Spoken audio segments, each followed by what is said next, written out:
Welcome to this special Italian wine podcast broadcast. This episode is a recording off Clubhouse, the popular drop-in audio chat. This Clubhouse session was taken from the Wine Business Club and Italian Wine Club. Listen in as wine lovers and experts alike engage in some great conversation on a range of topics in wine. If you enjoy listening, please consider donating through ItalianWinePodcast.com. Any amount helps cover equipment, production, and publication costs. And remember to subscribe and rate our show wherever you tune in.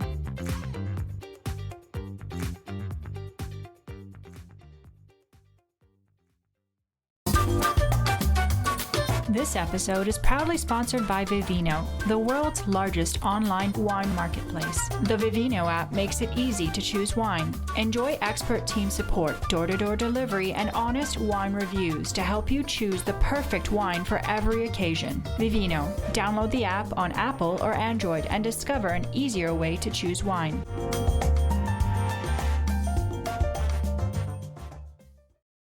Hello, everybody, and welcome to Italian Wine Club on Clubhouse. My name's Stevie Kim, and we are back. It is today's the Ambassador's Corner, the fireside chat with, of course, Michele Scienza, and he is the son of, yes, the same name, science, from Professor Attilio Scienza. So today's call is our 14th installment. We did it with Tanya Morningstar Darling last week. I don't see her today.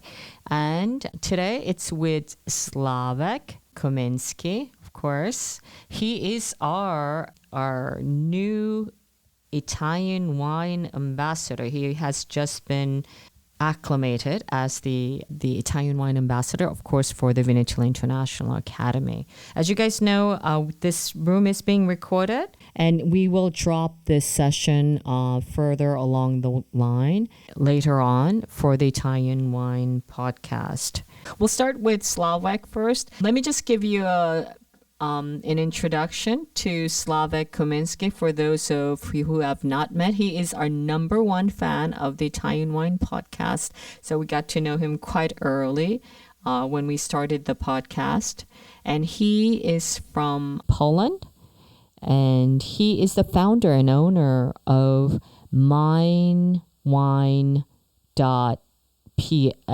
Listen, Slawek, would you like to open your mic and tell us, why don't you tell us what you do exactly? What is MineWine.pl? What is that? Hello, Stevie. Hello, Michele. Ciao to everybody. Of course, I can give you some information about my company. MineWine is, I know that it's not grammatically correct in English, but it's our logotype is great. So MineWine looks amazing when you look at our logo. Okay. You can check it on our rhymes, Facebook. Mine, wine. I guess that's what you did it? Yeah, I'm not the miner for sure, but it's this. I started this project more than 12 years ago. It was my dream to create a company focused on wines. So I'm a wine importer and wine retailer on the Polish market. I'm the owner of 3 specialist wine store and 1 wine bar. And in the next few weeks, we will open another one. It will be our 4th place, also with the small wine bar. So I can say that we are not big importer and not big retailer, but very dynamic. And I've got great team, and all my team is full of people passionate of wines. And so we are a group of friends. Focus on the same subject. So it's my pleasure to be here. It's a great opportunity to meet great people. So hello, Melissa. Hello, Fanny, Paul, Eric. So many Chiro, so many friends here. So I hope that we will spend amazing few minutes right now. And you're coming to Etna, right? I can't remember. Yes, I can't wait because I have never been in Sicily. Oh my goodness. Yes, I know that it's a little shame for the Italian wine ambassador. I visited Italy many times, but I have never been in Sicily. It will be my first time. So my suitcase is ready. Oh, that's fantastic. Great. Listen, so I know, of course, we always get to talk about how you met the chosen producer. and why you chose Michele Scienza. Yes, I tell you my secret, how I create my wine portfolio, and I think that it will be an answer for this question. Okay, so when I'm looking for something new to add to our selection, first of all, we score the wines, of course, the quality of wines, the typicity, and how they are suited to our market and preferences of our customers. And the second issue is business arguments. So the prices, the payment conditions, flexibility with the logistics, etc. And the last, but absolutely not least issue is a person with whom we will do a business together. And all these issues met together at the same time and at the one tasting table when I met Michele for the first time during the MineWine event in Florence. And after this last years of our cooperation, I can say that my first impression is 100% confirmed. So great wines at reasonable prices and the personality of the owner and the winemaker. And I can also say that when I got to know Michele closer, I loved his sense of humor. It's not typical for the Italians. It's more northern, maybe more British or Scandinavian. I don't know why. Maybe his roots from Trentino, Alto Adige created.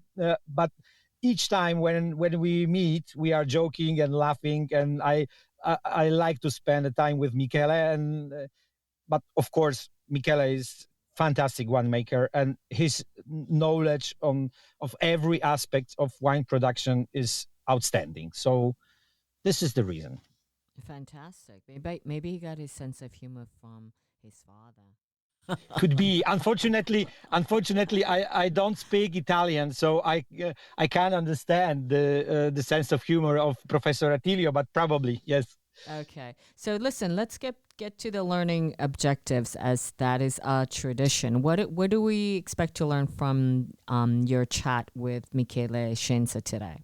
Yeah, I try to take a deep dive into Bulgari with Michele. So we will talk about the history of this part of Tuscany, but also a little bit of the present days. We will talk also about Guado Almelo wines because it's some unique project, very interesting to discover for every wine lover. But I'm going to ask Michele a more personal question as well about Scienza's family and how it is to be a son of the famous father. Okay, that's fantastic. By the way, we are dropping a video on the Mama Jumbo Shrimp video channel, YouTube channel tomorrow, because last month I went down to Bulgari for their celebration. In the Viale dei Cipressi, they hosted this huge for 1,000 guests an outdoor dinner celebration, and I saw Michele actually about a month ago. So hopefully you guys get a chance to see that tomorrow. I believe Joy is dropping that video tomorrow on the YouTube channel. Okay, over to you, Slawek. Yes, thank you, Stevie. Hello, everybody, once again. Hello, Michele. I will make a little introduction of Michele to other of our listeners. So, Michele Scienza is a co-owner and personally takes care of the vineyard and the winery in Guado Almelo in Bulgari. He has lived in the world of wine since childhood, becoming passionate about the production aspect. And his dream was to be a winemaker, like his grandparents. And during and after the technical and the scientific studies, he built a knowledge, experience, and sensibility of enology, working in the family business, but also in other wineries. And his roots are in Trentino Alto Adige, but he moved with his family to Bulgari in 90s. And there, in this coastal part of Tuscany, he started to realize his dream and passion to wine production.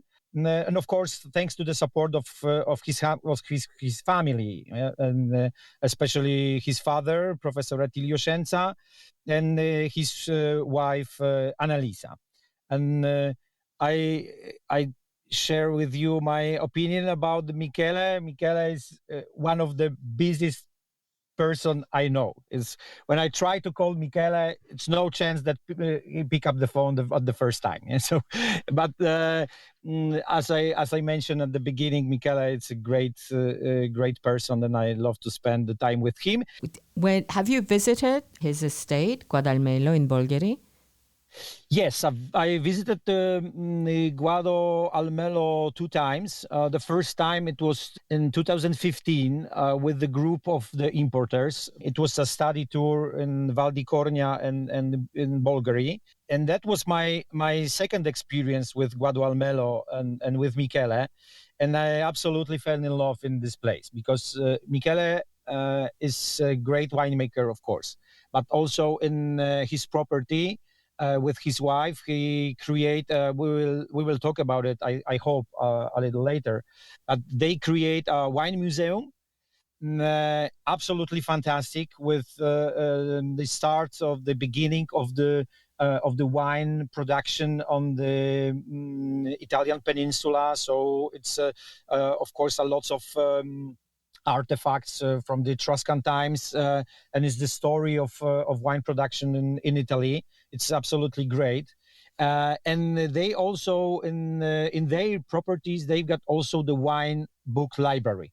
I think that it's the biggest wine book library in all Italy.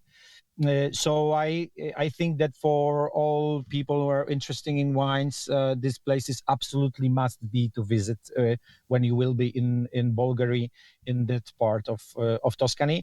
And of course, this place is also amazing with the beautiful landscape, and when the weather is good, you can see the Tyrrhenian Sea. So the place is really, really great. So you're importing his wine and selling his wine, right? Yeah. Okay. Exactly. So what kind of wines?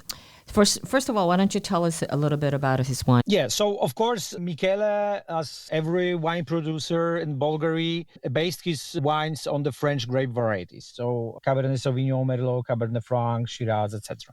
On the other hand, Michele create great own absolutely unique project. And it's 2 wines. One of them is called Criseo. It's a white wine. And the second one, which is absolutely unique, is called Giassarte. And it's a blend of 30 different grape varieties. And I hope that Michele will explain and we will tell us more about this wine and this project, because it's not only wine, it's the whole project. Absolutely fascinating. Okay. I'm sorry, but I have a very bad connection. Okay, just stay in that place. Abemus Michele Scienza. Okay. I'm leaving now. Goodbye. Michele, stai fermo. Bye bye. Stai fermo. Io sto qua, ma è la... Sì, ma I'm non sorry, muoverti. but the connection is... Ok, ma stai sto lì. fermo. Ok, Basta. stai lì. Sto Okay. fermo. Ciao. Yeah. Ciao. Okay, Michele, finally. Yeah. It's great to be with you here. And first of all, thank you so much that you have accepted the invitation for our today's meeting, especially that we know that you are now in the very intense and the most important time for every wine producer. So let me ask you at the beginning of our conversation how the harvest is going this year, and what is your forecast for the vintage 2021 in Bulgaria? Hello to everybody. Thank you so much for the invitation. I'm very happy. Today I finished my harvest, and now I'm very relaxing. Now I can go to holiday for 10 months. So which bottle you are going to open this evening? I didn't open wine because I didn't want to drink nothing, because for our conversation. Otherwise, the problem was that I would be drunk, and then yes, you can imagine. So, I can imagine. Yeah, you can imagine. So the harvest was absolutely very good. You know, every producer every year say that the last harvest is better than the other one. But I think that in Bulgaria, 2021, it is a very, very good harvest. We have a very good condition. We have rain during winter and spring. We have finally 4 months without rain. Fortunately, not too hot, too much, and we harvest great grape with very good balance between acidity and sugar and polyphenols, and I think that's one of the best in the last 20s. I think, yeah, for me. Okay, that's great. Yeah, absolutely. Okay, Michele. So we know that your winery is located in the Bulgari area, in the western coastal part of Tuscany. So could you explain to our listeners the main differences between the Bulgari and other well-known wine regions of Tuscany, such as Montalcino, Chianti Classico, Montepulciano? Absolutely. Yeah, the one biggest is the weather, because we are very close to the sea. From our vineyard to the sea, we have very few kilometers without hill in the middle between vineyard and the sea. So we keep the weather condition from the sea. We have a Mediterranean weather. So, and this is not the same in the middle of Tuscany that they have continental weather. So we have a very mild condition during winter and summer. In summertime, we have big difference between night and day in temperature, and this is very important, to preserve the acidity and the aromas of the grape, and then also for the wines. And this is unique because if you see Tuscany, Bulgaria is the unique area that is so close to the sea, and this is very important for the soils also. We have big difference because in Montalcino normally the soils are very clay, very powerful, very heavy soils. In the Chianti area they have big difference, but normally they have rocks and then sometimes soils not very deep. Bulgaria is for 80% light soils, sandy soils, very deep, so the grape can grow, the roots can take the water from the soil very easy, and the cultivation sometimes is almost perfect. So the wine are very balanced for this reason. Means that we don't have big tannins or big acidity like in Montalcino that you need 5-6 years aging before sell the wine.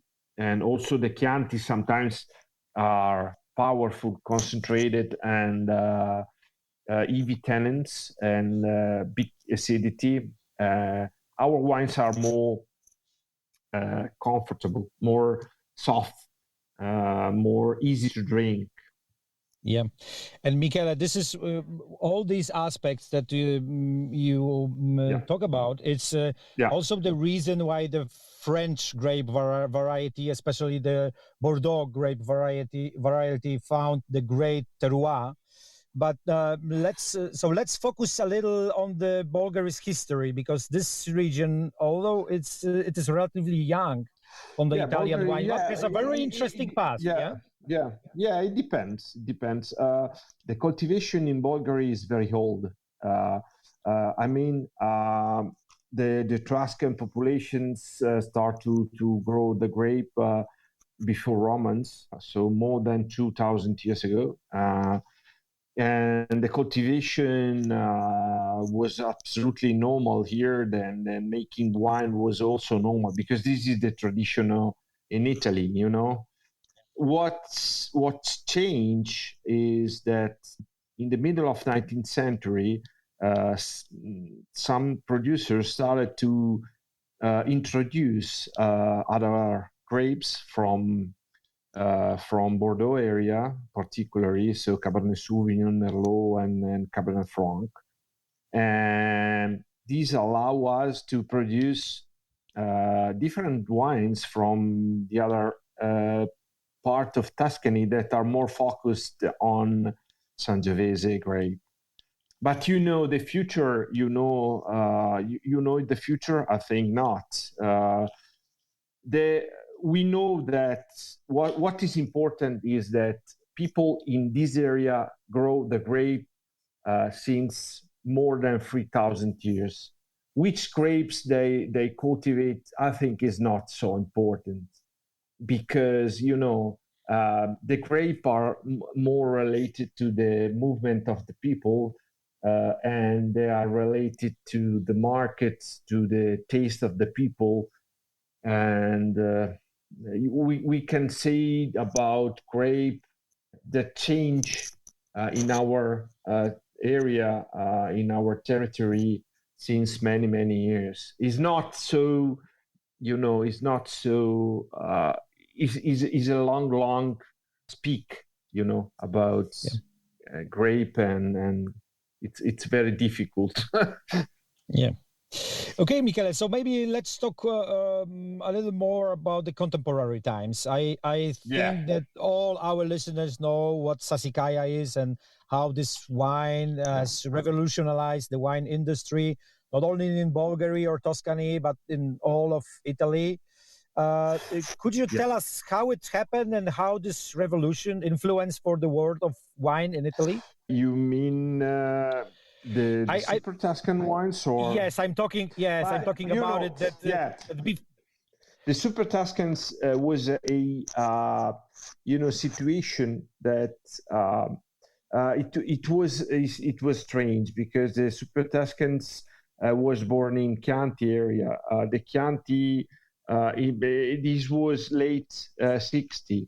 You know that in Italy at that time, before that time, the growers, not only the wine growers, but the farmers, they didn't belong the soils, but they have small part of soils, and in this small part of estates, they grow grape, wheat, and they have chicken and cow and some other.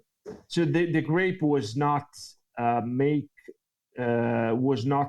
grow to make wine to sell with label, but it was only food, like a food for the people. What's changed, and this kind of viticulture was not intensive, so it means that the number of plants for every surface was low, and the wine was very light, with low level of alcohol.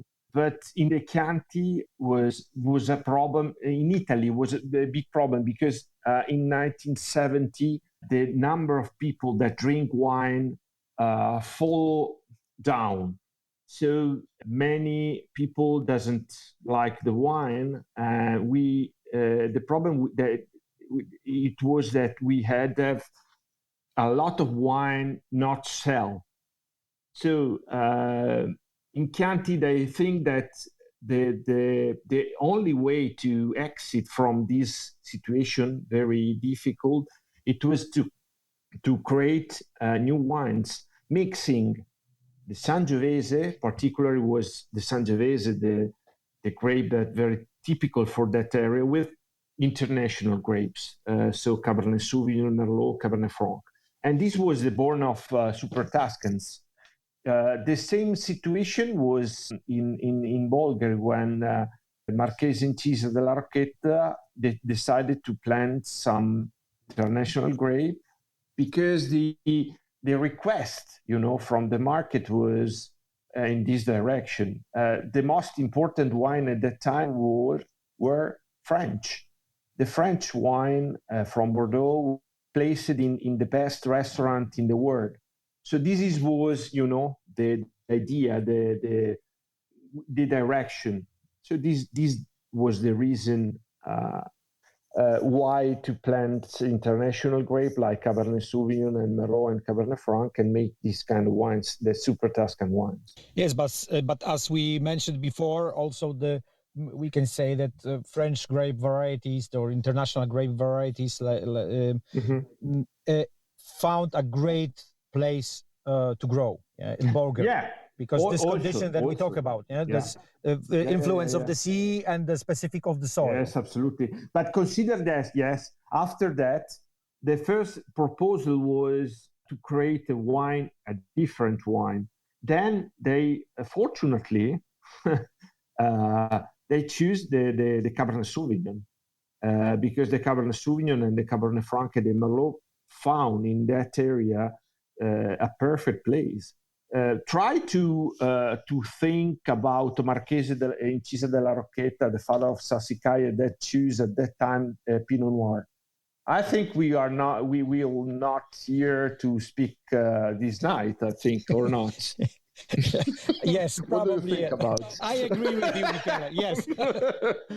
So you are right, but in all things and in the business also, you need to be lucky. Otherwise, So it was a great idea, but he has lucky to choose the right, grape, and the results. Sassicaia won't speak without us, so speak alone. Yeah. Okay, Michele. So now I would like to ask you about your own business, about the Guado al Melo. Yeah. As it started, and what role in this undertaking your father, Professor Latilio, received? Yeah. Michele, it is very important question for us, the VIA members, because you need to know that your father is like a guru for our community. So how it started? It was start from Trentino to Adige. In fact, we come from Trentino. My family originally produced wines in Trentino to Adige, in the south of Trentino. And in 1998, my grandparents died. So me and my father, we decided to leave Trentino and to start with a new company in Bulgaria. Bulgaria was the area because my father did a great study about soil and weather in Bulgaria in between 1994 and 1996. So he knows very well the area, and the idea was immediately Bulgaria. We brought around 10 hectares, and in 2003-04 we built the cellar, and our first label was bottled in 2003 and was the 2002 vintage. Okay.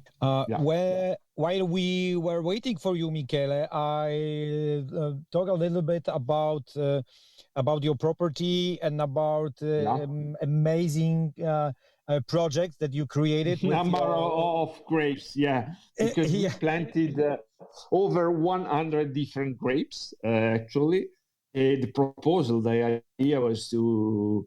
That viticulture is improving, the enology improve, the market of wine change, the weather, the climate change, so everything is change. So we need to prepare ourselves. We need to prepare our production. How to plant many grapes and to taste every year how these grapes can grow and how is the wine produced from this grape. So this is the idea and why we planted so many grapes. So there are grapes that come from many parts of the world, and they are very old grapes, but we have new breed, new plants also. And we have great result from this work. Consider that my last release of Atis, my most important wine, Bolgheri Superiore, is a blend of Cabernet Sauvignon, Cabernet Franc, and Rebo, the 2017. So we planted this grape many years ago, and this year we decided to use in the blend the Rebo, because we consider that Rebo is absolutely much better than Merlot in Bolgheri for our opinion. Oh, Michele, I have never heard about it. Could you tell us a little more details about the Rebo? Yes. Rebo is a breed made in Trentino Alto Adige by the genetist Rebo Rigotti, and is a breed between Teroldego and Merlot. So it is a breed. It's very interesting because is a Merlot. In fact, that is absolutely better than Merlot because preserve much more the acidity than Merlot, and has a great color and is without problem about the green sensation. You know that all the Bordelaise grape sometimes has the problem about green leaf, green pepper, and something like that. But the Rebo doesn't have this problem, and is perfect. So it's perfect in the blend because it's very smooth and very powerful, like a Merlot, but without the problem in green sensation and in the low acidity of Merlot. Okay, that's great. It's something unexpected. And you need to taste that. Yeah, of course. If you will send me the bottles, I will taste it. Absolutely, tomorrow. Okay, that's great. Thank you, Stevie. Thank you, Stevie, because I earn one bottle more thanks to this Clubhouse. Okay, but Michele, I need to ask you a little more about the Giassarte, because you know Yes. that it's. But I must tell also the rest of our listeners that Giassarte is my favorite wines from your selection. So tell us, please, a little more about this absolutely unique project. Yeah, this is absolutely interesting. This wine, it was born to recover in a very old tradition that come from Mediterranean area. And this tradition was to make wine from single vineyard with many grapes together. This tradition was a natural way to produce wine before the phylloxera events. So before the phylloxera, the vineyard were planted with many grapes together, and it was natural to harvest all these grapes to make a wine. So the different grape gave to the wine some different aromas, but also acidity and complexity and powerful and what you want. So this wine, the Giassarte, comes from this single vineyard where we planted 30 different grapes from different areas and all reds. And the difference between the past is that we don't vinify all the grapes and we don't harvest all the grapes together, but we do normally seven different harvests. We harvest the grape at the right time. So we make 7 harvests, 7 wines. And these 7 wines, after 2 years aging in wood, we blend together. And the result is this wine made by 30 grapes. Wow, it's absolutely great. And this is my advice to all of our listeners, that you need to try this wine because it's absolutely fantastic and absolutely unique. And okay, Michele, when I visited you last time at the beginning of July, we had a very interesting and inspiring discussion about the trend of natural wines or wines without human intervention. And we both agree that, and we both have the same point of view. But I would like to ask you, Michele, to share your approach to this trend with the rest of our listeners. Yeah, I think that I can understand what natural wines want to tell to us, or natural producer. You know that unfortunately sometimes the winemaker try or they have some technical things, technical, way they sometimes they boring, not too exciting. They are too much industrial, too much not very interesting. So I think the natural wine are a kind of reaction to this way of production. But because the name is not really something interesting, because the grape without the human work is nothing. The wine, the grape doesn't go in the bottle without the work of one maker. So, and the history tell us that the man create the wine, because the wine with the alcohol is a connection between the people and the God. This is the importance of the wine in our history. So speaking about natural wine, I think is not really something, real. What we need to do, I think from the point of view of a winemaker, we need to use low work in our cellar. Because if you have a very great grape, your work in the cellar is nothing, is absolutely nothing. But if you don't have very good grape, you need to work a lot. But sometimes the result of the wine is not very interesting, because if you work too much, your work is against the result. So it's not so exciting, in fact. So I think that, I don't want to speak about natural wine. Yeah, but of course we can speak about the sustainability, because this is one of the key. This is the other key is if we speak about the impact of our work, we need to speak about the work in the field and work in the cellar, and we need to reduce our effect, in the field, in the environment. So this is important. But that we speak about natural wine or sometimes organic wine, and they use a lot of copper, because to make they need to use a lot of copper. So this is not a way, is not an answer to this kind of problem.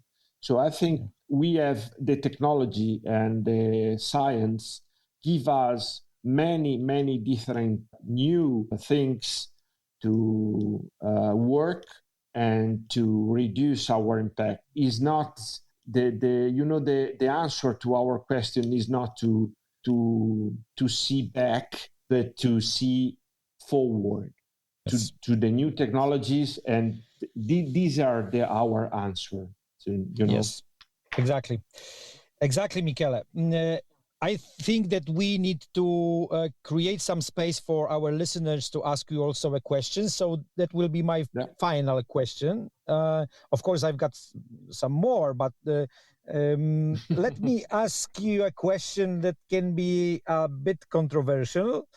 So how it is to be and work in the same industry as the son of such a famous father? Does it help or not? No, it's help, absolutely. Why not? Because maybe you can be a little in the in the shadow of your father. No, it's absolutely, it's very easy because my father has an idea about wines, and I have another one. But I am the winemaker, so I do what I want. Final. Yes, yeah, exactly. So my father is a viticulture professor. He's not a winemaker. Yeah, so we can say that you've got one of the greatest wine consultant in the world in the one table. Yes, absolutely. But I have the possibility to work my father or not. So I choose. Yeah. I can choose.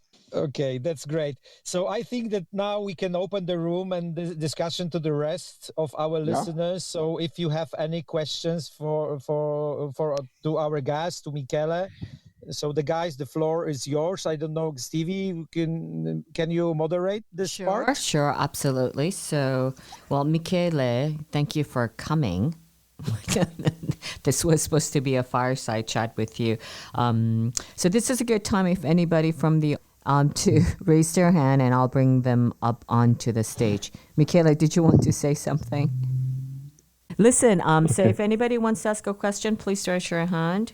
In the meantime, I did want to just give a shout out to, of course, Leica, our backstage Clubhouse manager. Enjoy. You'll be doing a little bit of work here in terms of editing this episode. I see Pietro Russo. Ciao, Pietro. For those of you not already signed up for Wine to Wine, I know I'll be seeing Paul. Of course, I'll be seeing Fanny. I'll be seeing Pietro, Slawek. I'll see you in Etna.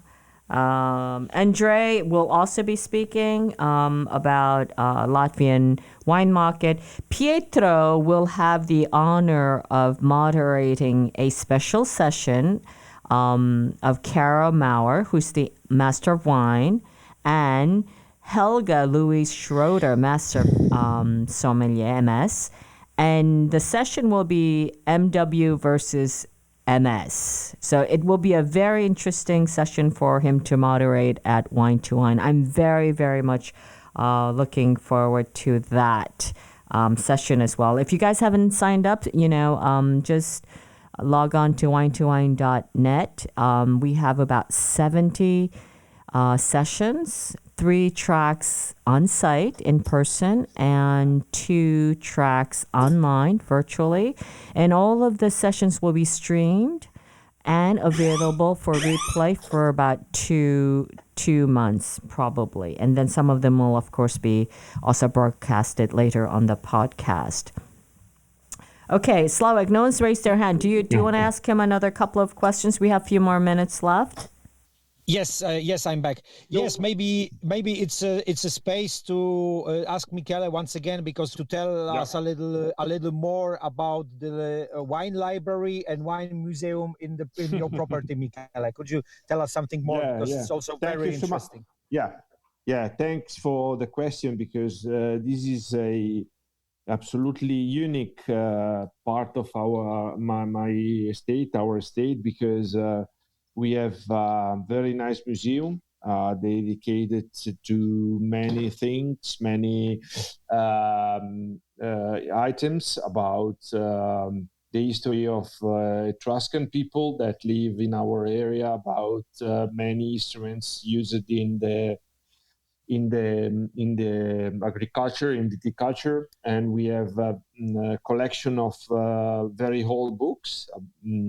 How many books are there? I thought because Attilio had said that it was about 25,000.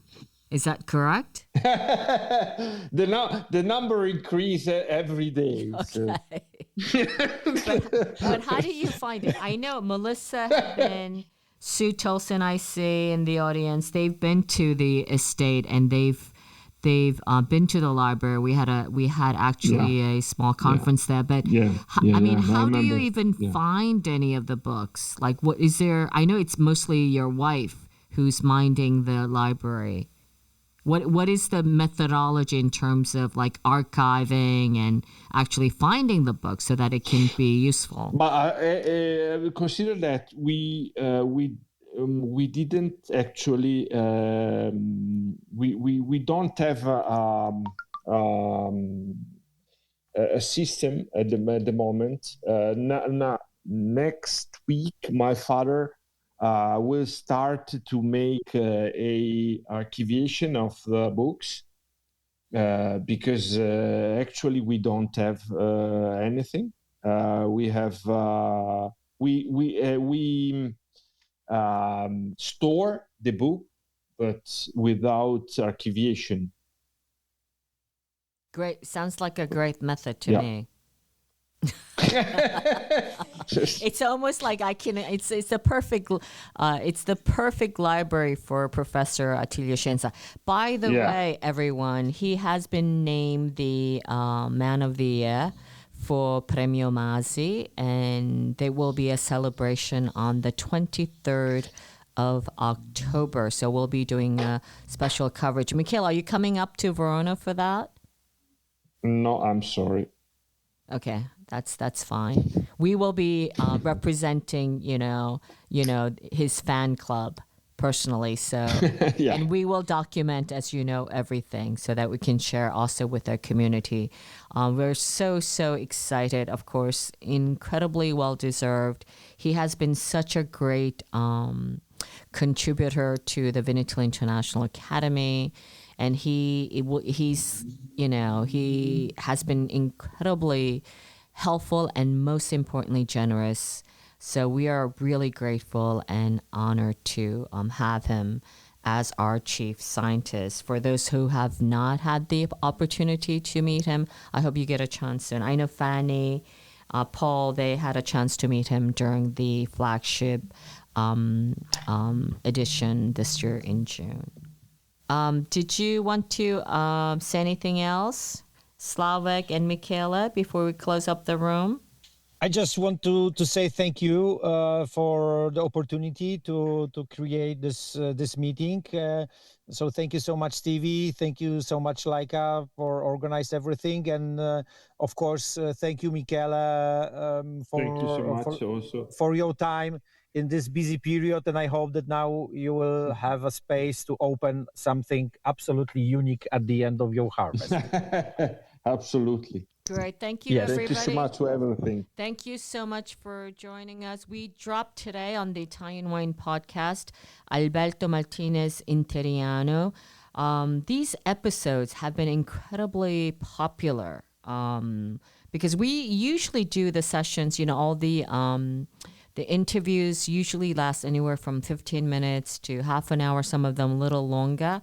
And we were a little concerned about releasing these, sessions, the Clubhouse sessions on the podcast, but they have been incredible. They are the most popular, actually, episodes on the Italian Wine Podcast. So congratulations to everybody, the entire mod squad, from Cynthia Shawen, Jill Gordon-Smith, Ciro Pirone, there was Alice Wong, Paul Bologna, I see you, Queroli, Jody Hellman, Hugh Priest, of course, he dropped, with Ariana Occhipinti, incredibly popular episode. And then we'll be dropping Susanna Gold, Tanya, and then Slawek. And next week, come back. It's crazy. We are so busy, but we are dedicated. We're the diehards. So we will still be coming back next week on the 14th of October. That's next Thursday, 8 p.m. with Mark Millen.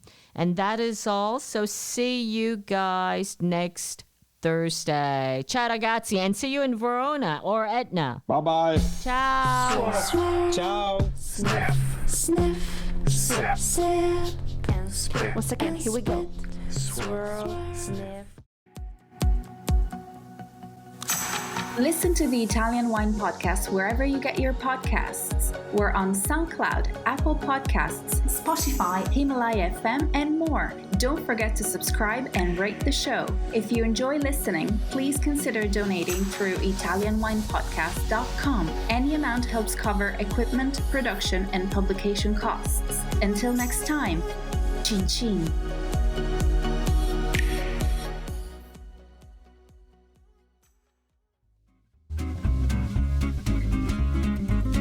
Hi, everybody. Italian Wine Podcast celebrates its 4th anniversary this year, and we all love the great content they put out every day. Chin Chin with Italian wine people has become a big part of our day, and the team in Verona needs to feel our love. Producing the show is not easy, folks. Herding all those hosts, getting the interviews, dropping the Clubhouse recordings, not to mention editing all the material. Let's give them a tangible fan hug with a contribution to all their costs. Head to ItalianWinePodcast.com and click donate to show your love.